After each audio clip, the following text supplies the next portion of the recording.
Dude, I've been like a week behind on all of these. I'm so delayed. But anyway, this is the first week of the school holidays, hooray, and not a whole lot has been happening. Some like little things. Some stuff I might talk about in other commentaries, but something did happen, which is kind of cool. I got recommended on my phone a photo, and it was like, oh, on this day 1 year ago, and I thought, oh, okay, it's been a year since that happened. That'll be a fun experience to talk about online, because I think this is one of the uh, probably the most traumatic experience of my life, and I thought, you know what, let's make a commentary video about it because it was actually a pretty cool story. So if you don't know, I am really big into tramping. I love tramping, which is called hiking overseas. It's a bit different in New Zealand because New Zealand is New Zealand, and there's like different bush, and there's a lot more infrastructure in New Zealand than I think there is in other countries. Like we have very clear, defined hiking trails and hiking huts. Obviously, tramping huts in New Zealand. Um, and then yeah, like it's a fun hobby of mine just to go out into the bush for like multiple days. I usually go with other people. Actually, I've always gone with other people. I've never gone by myself because it's kind of a little bit dangerous here. Um, I went on my first tramp like a year before this day, and it was just with a group of like three friends. And exactly a year later, we were like, um, we should do this again because last year it was really fun. So we decided, yeah, let's go again. Let's go tramping in the Tararua Ranges, which are a mountain range in New Zealand. Near where I live, it's a pretty like dangerous place for some reason. I don't know if it actually is more dangerous in other places or if it's just very popular, like lots of people go there.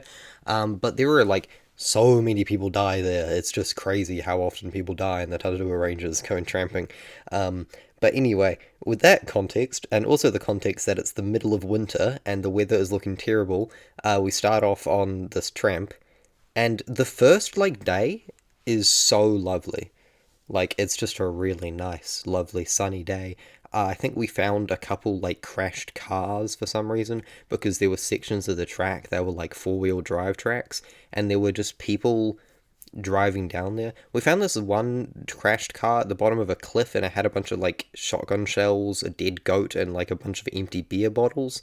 We were like, what the hell happened here? Probably someone.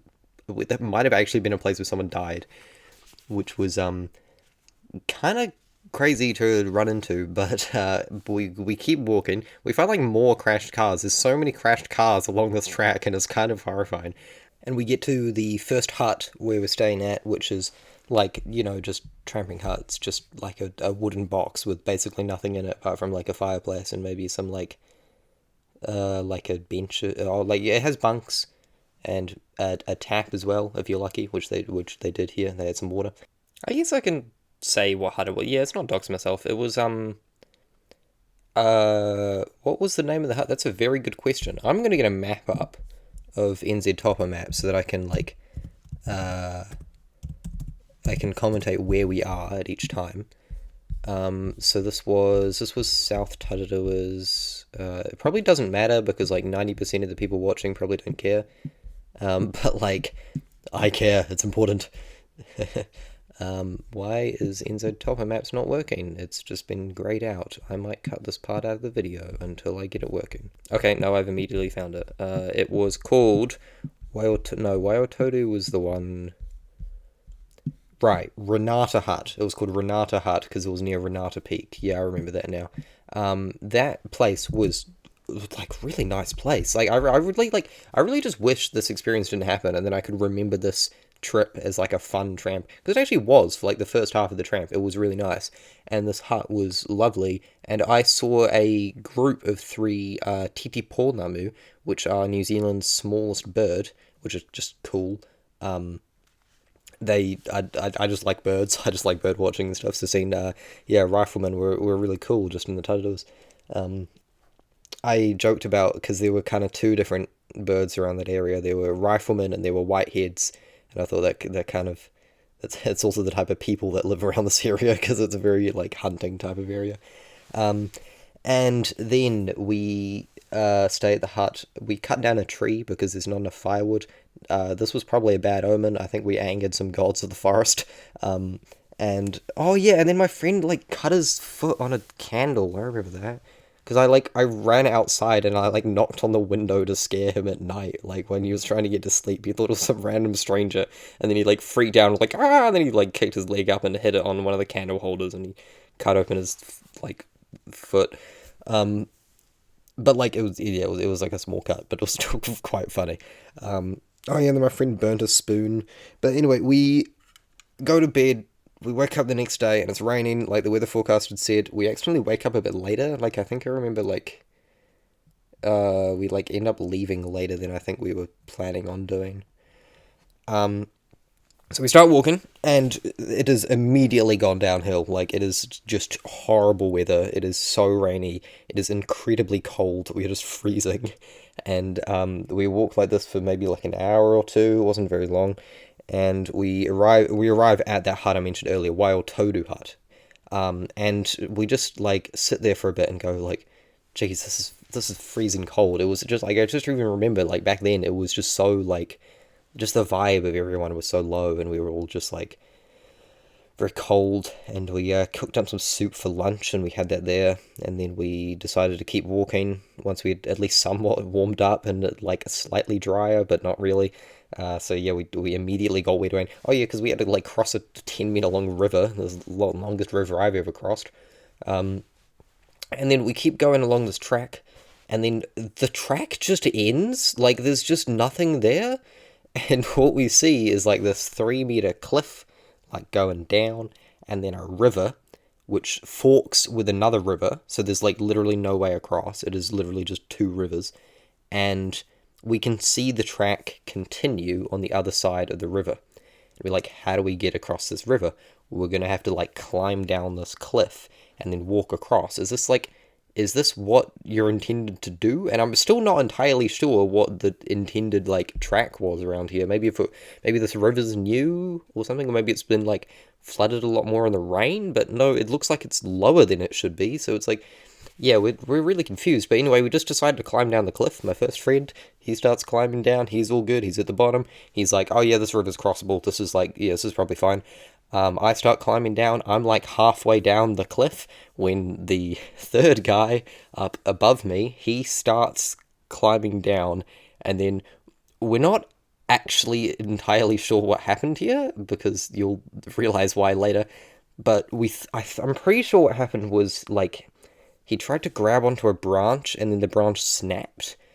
And I'm just like, I'm like halfway up the cliff and I just see him like fall past me, like 2-3 meter drop. And then I look down and I see him down there. He's down there and his like face is on a rock and he's just like dead silent. He's not saying anything. And I think that's almost even more terrifying than if he was like screaming or something, because he was just silent. He wasn't saying anything. And like I was like, oh geez, what like what do we do? I'm just immediately like, okay, well, we probably just have to call for help because he's probably super injured. So my first thought is like, we need to get the personal locator beacon. We need to get that out. That's in his bag, the guy who just fell. But like the other friend's like, no, let's get him away from the river to begin with. And it's like, yeah, actually, no, that's a good idea. And I'm a bit scared as well because it's like, I just saw someone fall down this cliff that I'm halfway up. I still have to climb down. And there's also a fourth friend who's still above me. I think he found a different way. I'm not sure. I'm not sure how he got down. But like our main concern was his friend who just fell down, and he started screaming, which is kind of, it's, well, at least means he's alive. But like, anyway, we get down the cliff. We grab him, and we kind of manage to like sort of like half drag him, half hobble him across to the other side of the river where there's a lot more room. But like when we were doing that, when we were crossing the river with him, like only sort of half conscious, he like lost his like drink bottle lid or something, and he nearly lost what was it? There was something that was like floating down the river, and then my other friend, he like ran after it and grabbed it in this really like heroic movie scene. But it was like his like fly or something. It was like so. It was just like a yeah, no, that's what it was. His bag, like rain cover, that just fell off and was floating down the river.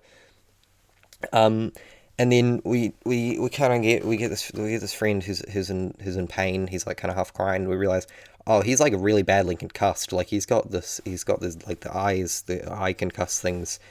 I'm not sure what it's called. One of my friends knew something about medical stuff and knew that it was like a concussion. And that's also pretty clear when we realize like he has no memory of what's going on right now. Like he's just completely forgotten everything. Like I can't imagine how like terrifying it must have been for him in the moment. Like it was one thing for us, like just seeing him get really badly hurt. But then like he must have like fall. He must have just kind of have no memory of what's going on. Just kind of is just in the forest, is freezing cold, is like wet. He doesn't remember where he is. He doesn't remember what's going on. He doesn't remember when it is. Um, and he's just kind of like half crying, half screaming, and he's like, he starts to calm down a bit as it goes along. But we're like, yeah, he's like, he's this guy needs help, man. So we like we just decided to hit the personal locator beacon, which is just like a call for help thingy. Like there's no service out there. We can't call for help using our phones, but we got this like GPS thingy that you just hit it and then it like sends out a message to, I don't know, like the police or something, and then they go like, oh, somebody's stranded in the forest, and then the search and rescue team's like, oh, someone's stranded in the forest, go grab them. Um, and it looks like it's working, like it's like flashing a light out. We don't like I've never used one before. Like I don't know what it's like. It's just kind of doing this, and we're like, okay, like, is it working? Anyway, 2 hours later, there's no one here. Like, my friend says like, oh yeah, like no, it should be in like 20 minutes. They're just gonna fly in with a helicopter and pick us up. And you know, in like some weird deep part of my mind, I was kind of looking forward to that. I was kind of thinking like, yeah, actually flying in a helicopter that'd be pretty sick. Like I kind of want to fly in a helicopter. But then they just don't show up. Like they're just not. There's no helicopter for 2 hours. And but then like as these 2 hours go on, the friend who's concussed, he kind of just gets better, and then he's kind of all chill, and we're like, oh, like it wasn't actually that bad as we thought it was, but it was just kind of like in the moment we thought like, oh, he's like kind of in a lot of trouble. But yeah, during those 2 hours, he just kind of like got a lot better. We kind of thought like we should try and keep him warm. So I got out my sleeping bag because I thought like, oh well, I'm not going to need it tonight because we're not spending the night here, are we? Um, that would age well. But I give it to him, and it obviously gets soaking wet because it's still raining. It's still really bad. I think like we tried to go back the way we had came, but the river had flooded because of how much water there was, and we couldn't get back. Well, we probably could have, but we thought it's kind of looks dangerous to cross, and we thought maybe it's probably just better to just keep going the way we're going, like if we're going to leave. And which probably wasn't true, but at least we thought it was. And then we like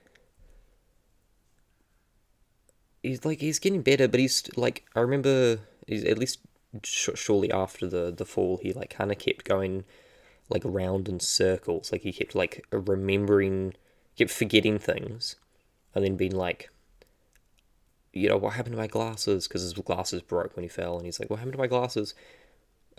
Where's the lid to my drink bottle? And he's like, oh, what that fell in the river. And he's like, oh. And then like 30 seconds later, he'd be like, what happened to my glasses? Where's the lid of my drink bottle? And then we would explain to him again, and he'd be like, oh. And 30 seconds later, he'd be like, what happened to my glasses? Where's the lid of my drink bottle? Yeah, one of my other friends tries to like climb up a hill trying to get reception, trying to get like trying to send a message. Oh wait, I forgot about this. He like, okay, this is funny.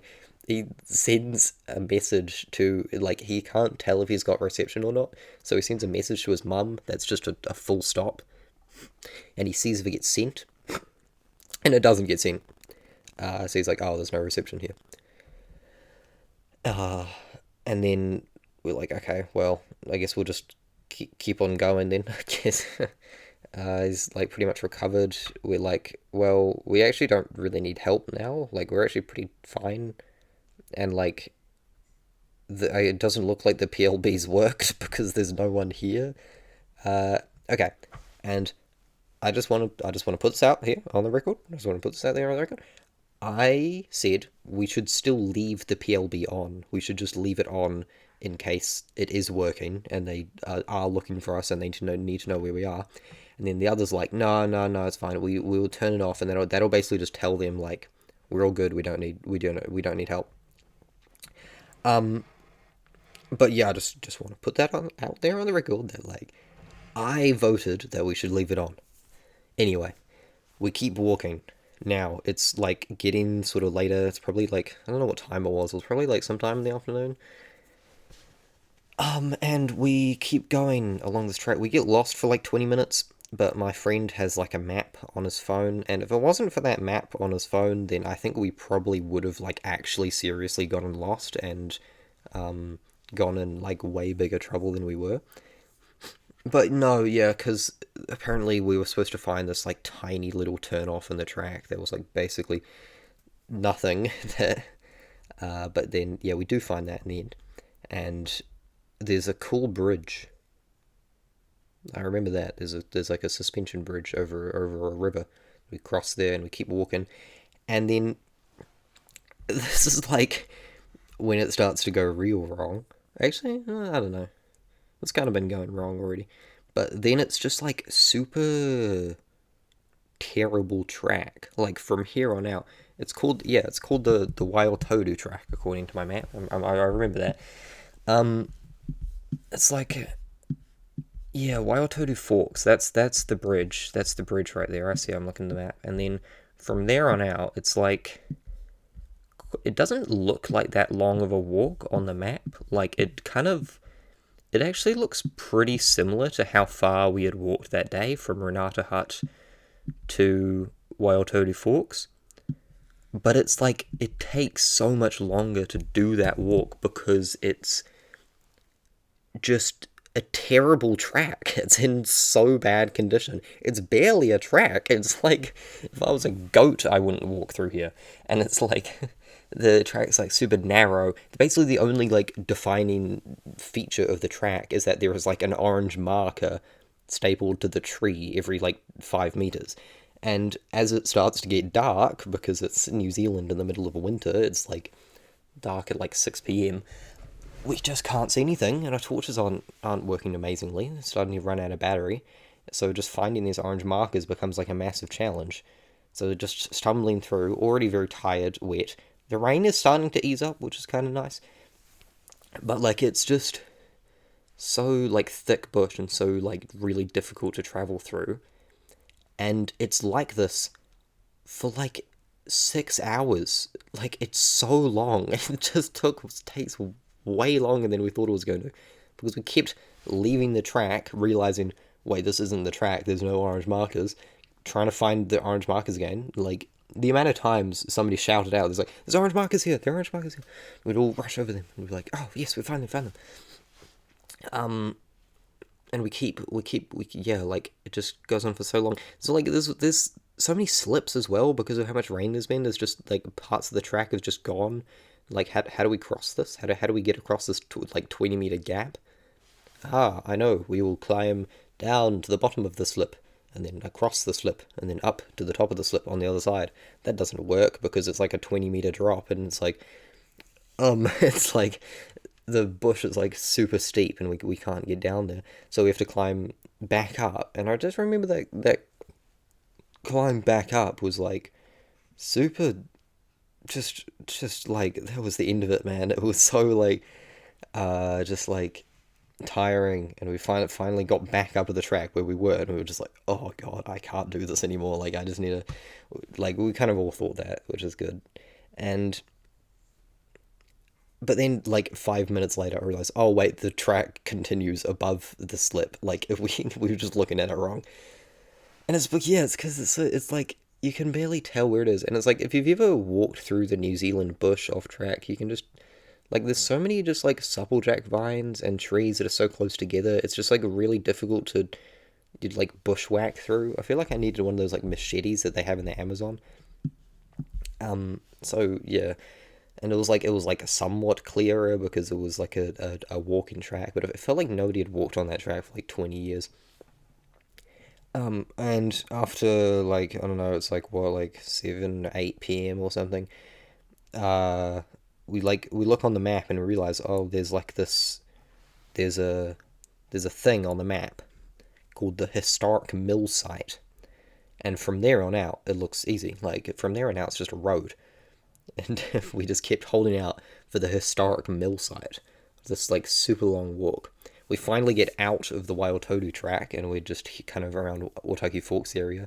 It's a lot clearer, a lot more open. It's easy to walk through, but there are still some really difficult sections. But then like finally, after probably like 10 hours of walking today, we see on the horizon big bronze steel like machinery. We're like, it's the historic mill site. We're saved. And from there on out, it's just an easy road all the way to the hut at Otaki Forks. It was yeah, that part was just so much nicer to walk on like actual path rather than bush. And it was also really long. It was like half an hour, but it didn't feel like it. It just felt like, yes, we're finally here. We get to the hut. I realized my shoe's been like completely destroyed. Like the whole like sole's like basically like ripped off. Anyway, we get in. Um, we get into the hut. We sit down. It's like 9 p.m. and we start cooking dinner. I have I remember this quite well because I have never had sauerkraut in my life. I've never eaten sauerkraut apart from this one time, and it was like the best food I've ever had in my life. It was so good. But I don't know if that's because I hadn't eaten like I had barely eaten anything and I just needed food, or if it was because sauerkraut is just amazing. But like I don't want to ruin sauerkraut for me, man. Like I've got good experiences with that food. It was so nice. So like I don't want to eat more sauerkraut. Anyway, I go out for a pee, and then when I come back, um, now there's a person. There's like an adult man. It's like, ah, oh, there you kids are. We've been looking for you for so long. It's like, oh, he's from the PLB. Knew it. I knew it worked. Apparently, they couldn't fly a helicopter in because it was too rainy. So then they've been looking for us for ages because we turned the PLB off, and they didn't know where we were. And we are like, no, we're fine. Yeah, we're all good now. Like if we, it was a very tough night, very struggling. But yeah, we're fine now. And then the guy's like, oh, cool, yeah. He's like, that's nice. And then he talks to people on his radio. He's like, oh, I found the four kids. They're all safe. They're all good. Um, and then he does say something to us that I think I really took to heart and I remembered. He was like, don't let this experience get you down. He was like, this sort of stuff happens, and like don't try and like don't get scared of like tramping from this. Like tramping it's still really fun, and just like yeah, don't let this experience get you down. Still keep that love for exploring the bush, and I feel like I have done that. The actual really funny thing is that about 4 or 5 months later, I actually went back to that area. Not really for tramping. It was for like a school camp that I was like helping lead. And I was just walking through this bush, and I was like, wow, this is like a really nice bush. This is a really nice area. This is a really nice view. And then we walk, and then I see a sign, and it says, this way is the Waiotodu track. And then I see the historic mill site, and I'm like, wait a minute, I've been here before. This is where I went that one time. But it's like, I didn't take in any of the scenery or any of the cool area because it was pitch black and it was raining. But now that I'm there with like super nice weather, by the way, it was like super nice clouds. I was like, wow, this area is awesome. Like this, Otaki Forks is such a cool area, and yeah, it was. But then yeah, back to the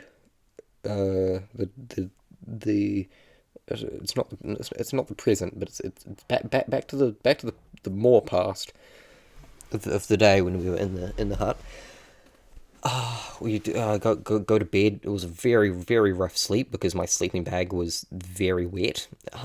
My friend did offer me an emergency blanket that he had, which was one of those like heat insulating things. It was basically just a big piece of tin foil. I tried to use it, but it kind of didn't keep in much heat, and it wasn't really that useful. And after about an hour of trying to get to sleep in it, I realized that it keeps in a lot more than just it keeps in a lot more than just heat. It also keeps in like all of your moisture and all of your body moisture. So it was just covered in sweat after like an hour of trying to sleep, and it was just disgusting.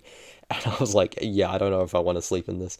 It was just like I'd rather sleep in a wet sleeping bag than sleep in a wet bit of tin foil. So I slept in my sleeping bag that night. Um, and then we wake up the next morning. Oh yeah, and then my friend who had the concussion, his dad just kind of shows up and he's like, "Oh, there you guys are." And we're like, "Oh, it's this guy's dad. What's he doing here?" And then he's like, "Oh, well, when the PLB, okay, crazy plot twist. The PLB was linked to his phone number. So when we activated it, he got a text message that said, "Oh, your PLB's been activated. Let us know if this was a mistake. It's been activated kind of in the Tadarua somewhere." And then his dad's like, "Oh, well, oh, wait a minute. My son has the PLB and he's tramping. Oh no." And then he gets the phone number of everybody else's parents who's on the tramp, and he messages all of them, and he says, "The PLB's been activated.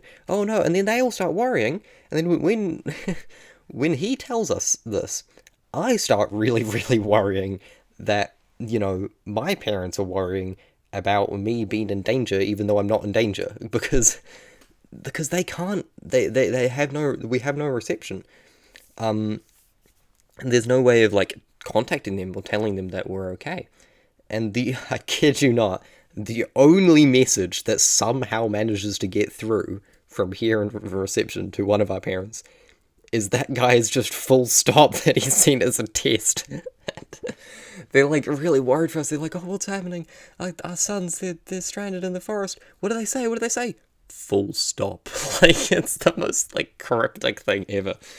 But anyway, we just leave that day. My friend's dad had brought his car, so we get a lift down, and then we finally get back into reception, and then I'm like, "Oh no, my parents are gonna be super worried," and they only sent me one message, and it was from like 5 minutes ago, and it was just like, "Oh, Eddie, has your like hit a PLB? Let us know what's happening. What's up?" And I was like, "Oh, okay, dude." And I just sent back and said, "Oh yeah, we're right." Like, I don't know if they fully understood how bad that could have been, but that's good because it means they weren't getting worried. My other friends' parents, on the other hand, were super worried. Like they were just like terrified, and like messaging them like 30 times saying, "What's going on? Where are you? Like, let us know." I'm really like, because it is just, yeah, like you don't know what's happening to your children. Like, I feel like that is a pretty scary thing. Um, and also one of my friends got like a really scary message from the like police because apparently the police were involved and they got a text message that was like it almost looked like a scam. It was like the police are trying to reach you. Please click this link to share your location with the police. It looked like a scam. It looked like, but it was a real genuine message from the police, like unknown number. Like, anyway, but then yeah, and then that was it. That was the tramp, and we were all good. No one died yet. Um, I don't know. I just feel very like proud of my friends for being able to work through that and basically get out like all okay. Like obviously there's a lot more like strength you have in you when you're like kind of walking to save your life. But like it was just, I don't know, like it kind of like I felt a lot more confident in the bush, knowing that like, oh, I have that in me, like if something like that does happen, but like much worse and like an actual emergency. Well, I guess that was kind of an actual emergency, but like a really bad one where someone gets like really injured. And then I know that like we can work through it, and we kind of knew at least vaguely, somewhat what to do, and we were kind of okay in the end. And yeah, but there was something about that moment, dude. There was something about that, like, just seeing my friend just fall past me and land on the rocks, like that moment with the concussion, like that stuck with that memory, like, and that feeling I had of seeing him fall, like it like stuck with me for like weeks afterwards, and every now and again it would just like creep back into my mind, and I'd feel that again. I'd feel that like, oh no no no no, like feeling, and like I don't know, I don't know if that was like like even like mild trauma or something. Um, but yeah, like I just kept feeling that. And I haven't let that experience get me down. Like, I did go on another tramp just a few months later in the Queen Charlotte with one of my friends, and it wasn't very nice. That was a bit of a rough tramp, but nothing terrible. And like, I've already signed up for another one as well in like a few months. Um, so yeah, um, yeah, 31 minutes. Wow, this was a long one. I feel like I've remembered that very well. Like, I did like kind of run through it in my mind last night, trying to remember what happened, because I was thinking like, oh, I should make a commentary about that. Because yeah, it got recommended to me on my phone because it was like the 4th of July, and I thought it was like I did something for the 4th of July. It was on the 4th of July last year. Um, but yeah, I don't celebrate 4th of July because I'm not American. Yeah, okay, alright, see ya next week, I guess.